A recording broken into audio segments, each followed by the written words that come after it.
I'm showing you how to get Skibidi Client for 1.21.44. To get Skibidi Client, you want to head over to their Discord server, which will be linked down in the description below.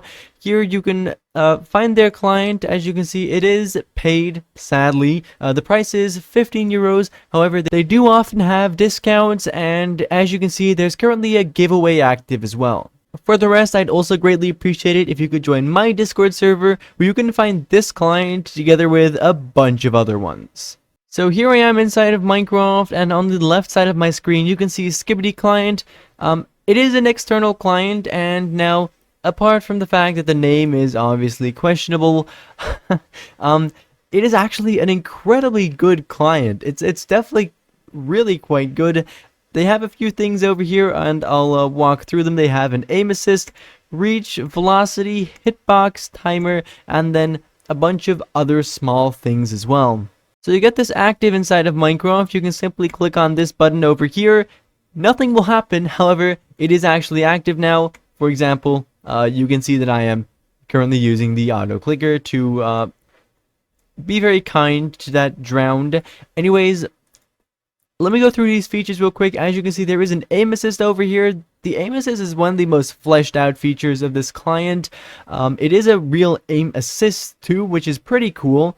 And as far as I've tested, it works pretty well too. As you can see, there's a lot of customization here, including the force, the precision randomization, as well as acceleration and range. There's a whole bunch of things here, together with, as you can see, a bunch of other small optional things you can use as well to further customize your experience, which is great. This client also has reach. As you can see, you can set once again a minimal as well as a maximal. If these two differ from each other, what that means is that your reach is always going to be somewhere in between these two values. I will say it's a little difficult to set very precise values because of the way these sliders are made, but oh well.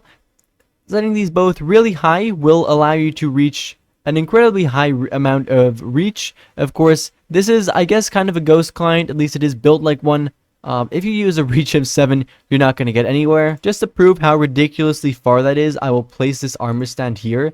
And look at how far away I can literally break this thing. I can break it from over here. That means that if a person was standing like right there, I could literally hit them. That's obviously ridiculous. Anyways, that also to prove that this client does in fact work. I get questions about that sometimes. Yes, it does. This is real. Trust. For the rest, there's also some more options over here. Then there's velocity. Velocity is basically how much knockback you take inside of Minecraft from, for example, a drowned like that one. As you can see, you can set minimums as well as maximums for both vertical as well as horizontal, which is exactly what you would expect from a client like this. Very nice. This client does also have hitbox, as you can see, which once again scales to ridiculously high, but oh well, I guess whatever suits you. For the rest, there is also a timer. Instead of this being in percentages or something of the like, it is actually in ticks. As you guys know, there is 20 ticks in a second. As you can see, this scales incredibly high. Yeah, pretty ridiculously high. I've never seen a client scale this high before, which makes it, I guess, a little less ghosty. Although, to be honest, I guess this is technically more customization than some other clients, so it's good in that way, I suppose. For the rest, then, we also have a bunch of other settings over here. As you can see, we have ESP, throw pearl, an auto clicker, which for some reason doesn't have its own tab. Alright, I guess it just wasn't enough space here.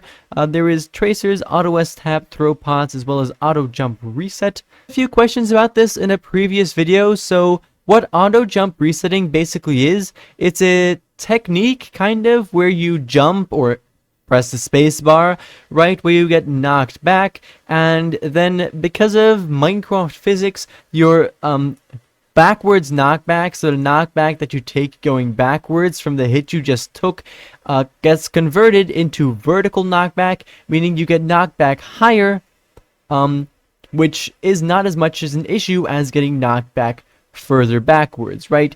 If you're playing Skywards, for example, I'm pretty sure you'd rather get knocked back upwards a little higher instead of getting knocked back backwards further, right? And basically that's what auto jump resetting does.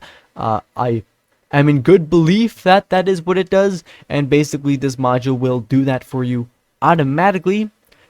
Finally, this client also has a trigger bot as well as a teleport hack. For most of these utilities, but not for all of them, you can set a keybind. Simply press in the box that allows you to set it, and then press on a key, and then that will be set as the keybind. Now, one cool thing is that this client also does allow you to set complex keybinds. For example, Control D for pearl throwing. Of course, that isn't necessarily very useful in all situations because it can be kind of a hassle to reach for that. But for some more miscellaneous things, it can be nice. At least from my experience. Anyways, finally, there's also a general settings cog over here where you can set basically a bunch of the visuals of this client, as well as some more things over here. You can set a keybind for self-destruct mode, hide mode, and you can reset values as if you want to as well. From my experience, this client has been slightly buggy in some situations, but resetting things or restarting it up or restarting Minecraft has solved that in every single situation that I have noticed. For the rest, also, the GUI is kind of large, which I understand if you see how much is on it, but also can kind of get in the way sometimes. Although in theory, once you have a good config set up, then you should be good in most situations and not really have to access the GUI that often.